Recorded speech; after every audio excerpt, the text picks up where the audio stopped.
Salut les riders, j'espère que vous avez la méga pêche cette semaine. Dans le X-Time Show, on va vous parler de SW Motech.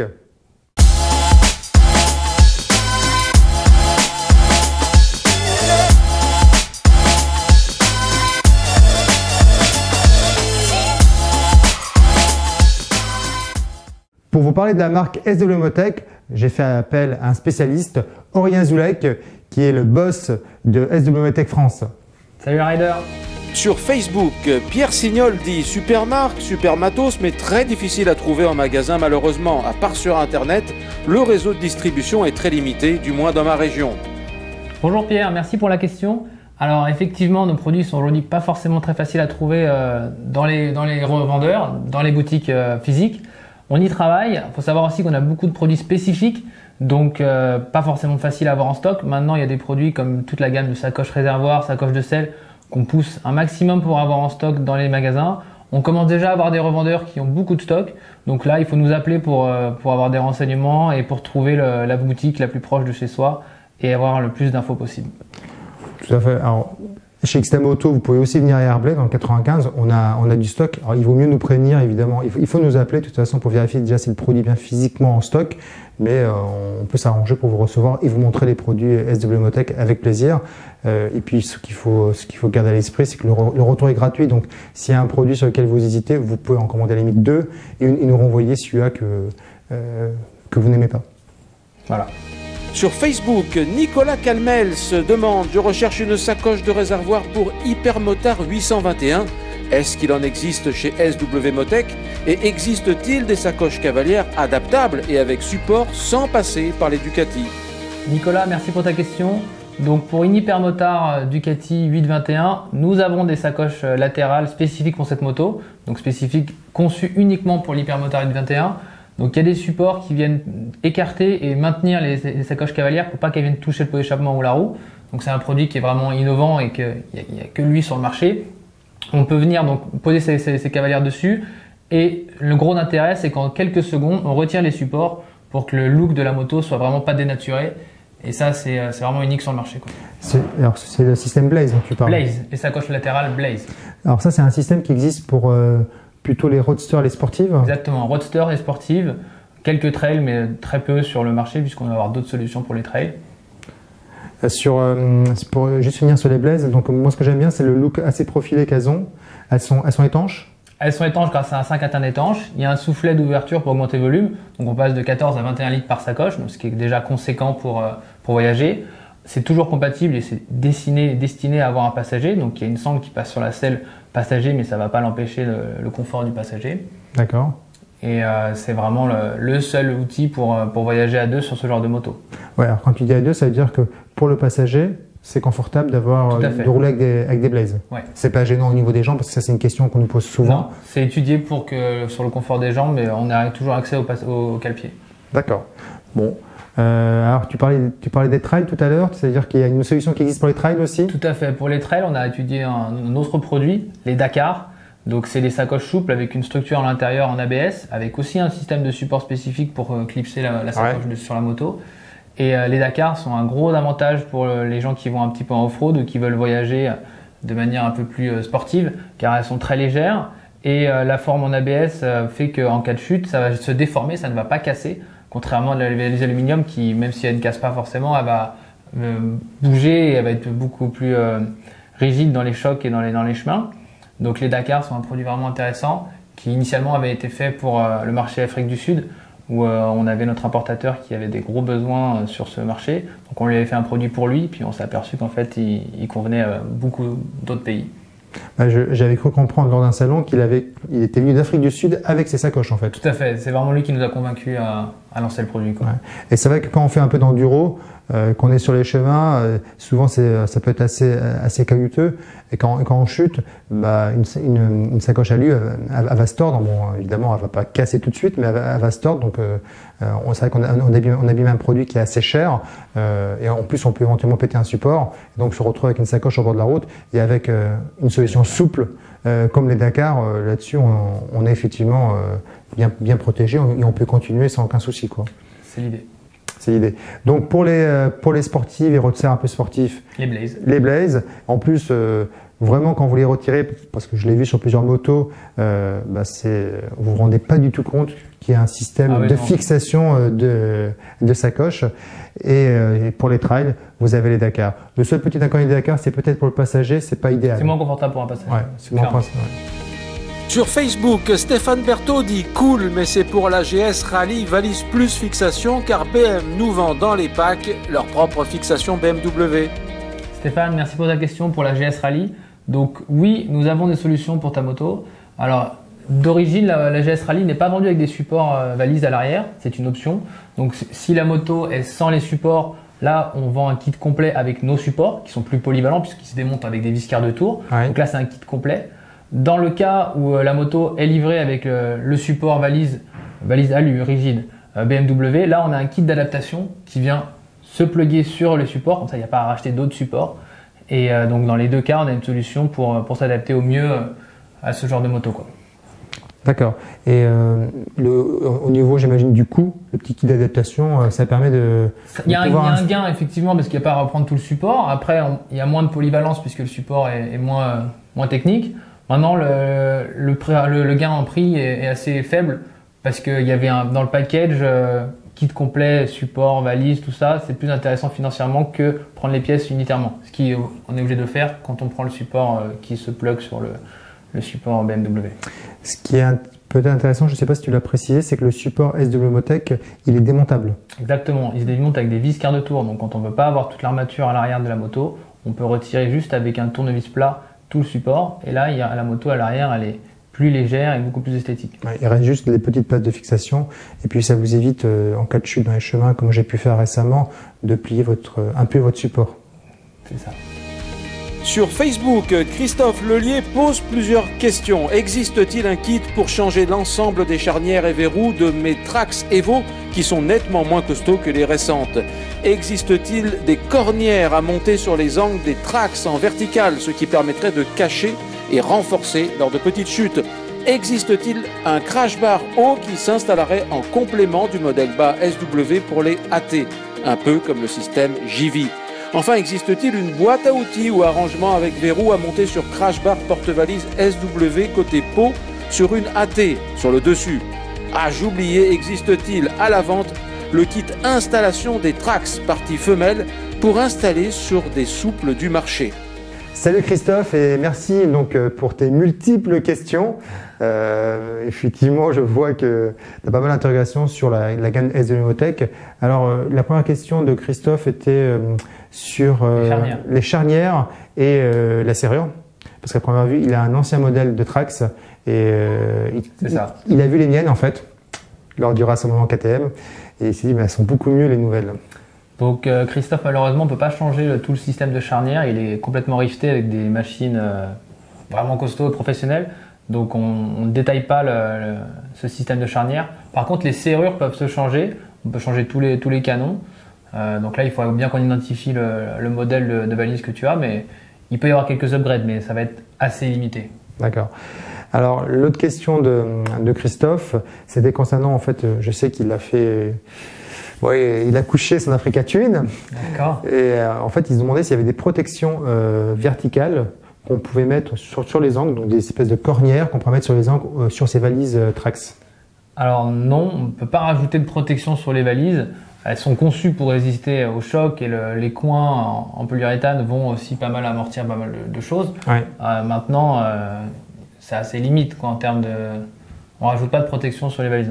D'accord. Bon, l'avantage en fait donc des valises du fait qu'elles soient en alu tout simplement, c'est que on peut redresser facilement après un choc. Bon, ça n'empêchera pas d'avoir une rayure ou d'avoir une marque, mais par contre avec un plat et puis un marteau un peu de mécano, évidemment, ne tapez pas avec votre marteau de bricolage, ça ne marchera pas bien. Un marteau en caoutchouc, on peut effectivement redresser assez facilement avec un résultat qui reste tout à fait correct.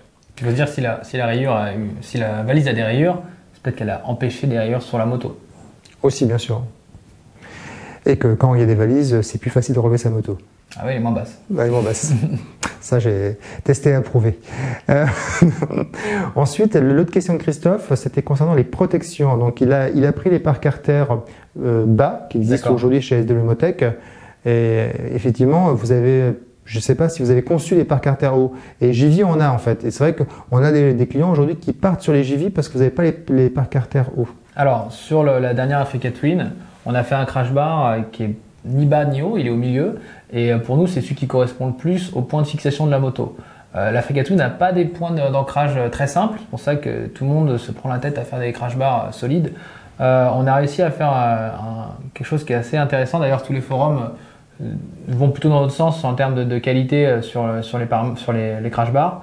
Il faut savoir que couplé à des protections de main, 2 points de fixation, comme on a avec les Barkbuster ou nos Cobra, comme ceci, là, ça va venir toucher en premier le sol et le crash bar va continuer la protection. Et on a fait plusieurs essais de chute. Ça couvre totalement le côté de la moto. Maintenant, évidemment, s'il y a une pierre qui va être au niveau du carénage haut, effectivement, il va y avoir des dommages, mais ça, c'est le risque de l'off-road. Sur un terrain lisse, on garantit qu'il n'y aura pas de choc là-dessus et surtout que les points de fixation vont tenir. Parce que s'il faut avoir un crash bar haut, comme peut le faire le crash bar d'origine Honda, qui s'appelle, je crois, barre d'ornement, techniquement, il ne peut pas tenir. Donc, c'est bien d'avoir un crash bar, mais il faut qu'aussi il soit solide. Pas juste là pour faire beau. Ouais. Moi, j'ai déjà vu des parcs artères hauts se plier et venir enfoncer tout simplement le carénage. C'est normal qu'il plie au bout d'un moment, sinon ça va être le cadre ou le moteur qui va plier. Donc que le crash bar bouge, c'est normal. Maintenant, il faut qu'il fasse aussi son boulot. Après, effectivement, le coup du caillou qui vient percer le carénage, malheureusement, même avec un parc artère, de toute façon, si le caillou est au mauvais endroit, ça va passer. Mais c'est vrai que j'avais pas pensé que la solution d'avoir des protège-mains de double point, donc des protège-mains assez rigides qui vont tenir le choc, et en plus des parcs artères bas, pouvait effectivement on oublie offrir. souvent que les pare-mains ont une vraie fonction de protection, quoi. Alors, Christophe avait une autre question en fait, c'était sur les sacoches souples. Oui. Et les fixations qu'il a sur sa moto. Il voulait savoir si vous vendiez en fait la fixation femelle, je crois que c'est comme ça qu'il l'a appelé, qu'il y a sur les valises alu aujourd'hui, si vous la vendez séparément pour pouvoir venir la fixer sur une sacoche souple, ce qui permettrait d'utiliser des sacoches souples avec les mêmes supports. D'accord. Alors, non, on ne va pas vendre en détail le support de notre valise. Il est rifté aujourd'hui, il est rifté, qui est spécifique à notre valise et qui répond à un cahier des charges pour la valise aluminium. Par contre, on est en train de développer d'autres produits qui pourront l'intéresser, des produits souples pour se mettre pour nos supports. Maintenant, on est encore en phase de développement, donc c'est un peu tôt pour en parler. Mais je pense qu'on aura des belles nouveautés à présenter, notamment au salon de cet hiver à Milan, Cologne, que Milan d'ailleurs cette année. Ah, que Milan, d'accord. Voilà. Bon, Christophe, il va falloir venir en Italie, hein, c'est difficile. Et le dernier point que Christophe abordait dans sa multitude de questions, c'était la boîte à outils. Alors, Christophe demandait pour une boîte à outils qu'on met derrière nos supports valises, comme il peut y en avoir certains sur le marché, et surtout avec un système de fermeture. Aujourd'hui, on a un système de boîte à outils qui a un long tube qu'on ne peut pas verrouiller, qui est assez économique et résistant, qu'on met derrière la valise. On peut même en mettre 2. Ouais. Ça va être le seul produit qu'on va avoir à mettre derrière nos supports valises. Ouais, c'est le grand tube qu'on fixe avec qu'on visse. Qu'on ferme en vissant. Ok, bon, c'est bien dommage ça. C'est déjà un bon début. Après, il faut savoir s'arrêter et se focaliser sur d'autres produits. Sur Facebook, Marc-Olivier Normandie demande « Bonsoir, quelle sacoche cavalière pour mon Ducati Monster 695 me proposez-vous » Alors Marc-Olivier, merci pour ta question. Donc pour une Ducati 695, on ne va pas avoir de sacoche latérale Blaise comme on a parlé tout à l'heure pour l'hypermotard. Donc on n'aura pas de cavalière à proposer puisqu'on a à chaque fois un système de support spécifique, on n'a pas d'universel. Si il n'y a pas de passager sur la moto, le plus simple et le plus économique, c'est une sacoche de selle. Là, on va avoir toute une gamme qui va bien s'adapter à la 695. On a aussi une sacoche réservoir avec nos systèmes d'anneau Quick Lock qu'on pourra mettre sur la trappe à essence. D'accord. Ça va être les deux seuls endroits où on va pouvoir mettre de la bagagerie. Par contre, s'il y a un passager, tout de suite, ça va se limiter au réservoir. Qu'est-ce que tu conseillerais comme sacoche de selle pour son Monster? La Race Pack, la Speed Pack en fonction du volume dont il a besoin. C'est pour partir sur un week-end par exemple, c'est plus la Speed Pack. Mieux vaut avoir trop de place et comme il y a des sangles de compression, venir réduire le volume que venir forcer une petite sacoche.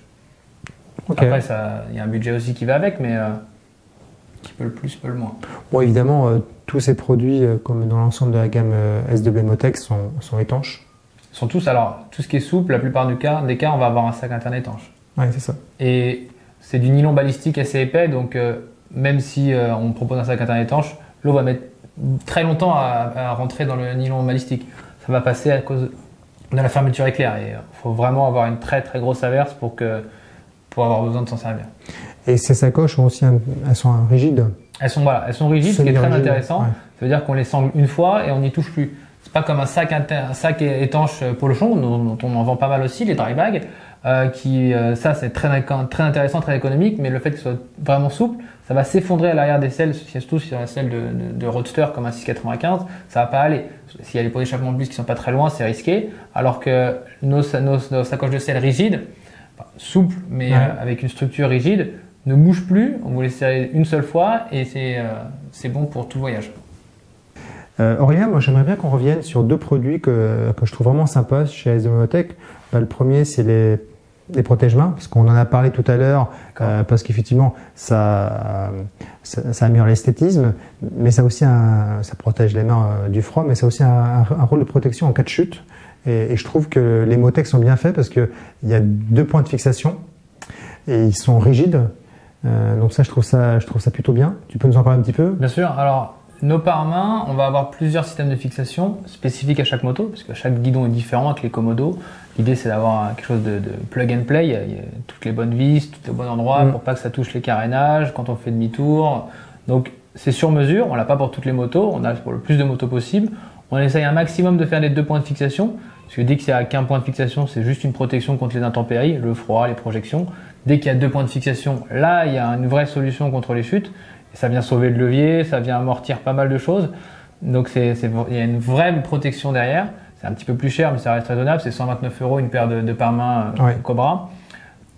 Donc, il y a une structure qui est en aluminium avec les 2 points de fixation. On rajoute la coque dessus, Cobra, Storm ou la gamme Barkbuster où là, on a plus de couleurs et plus de formes disponibles.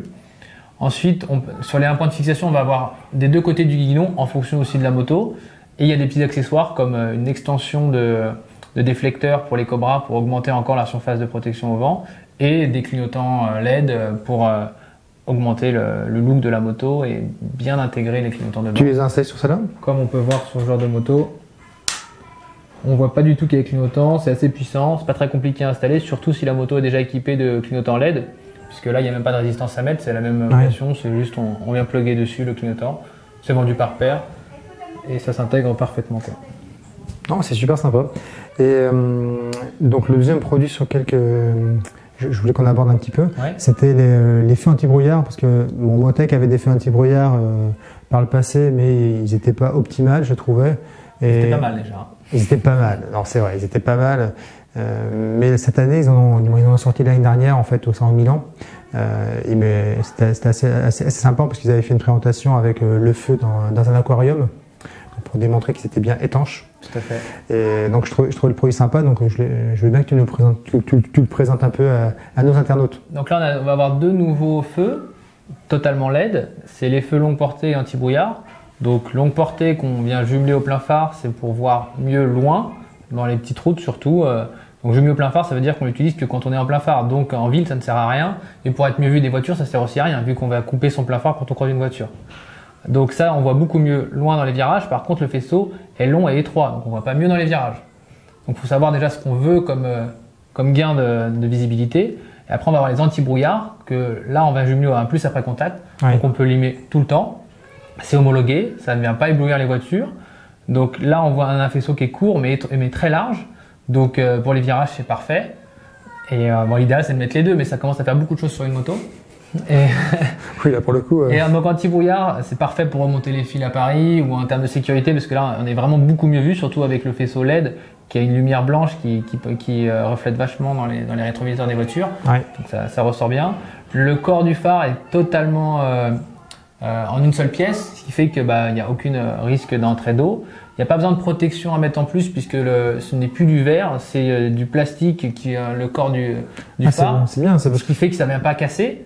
En tout cas, ça restera beaucoup plus au choc que le verre qui pouvait casser comme on avait sur nos précédents feux. Tu avais fait le test, je crois. Oui, ça a cassé très vite.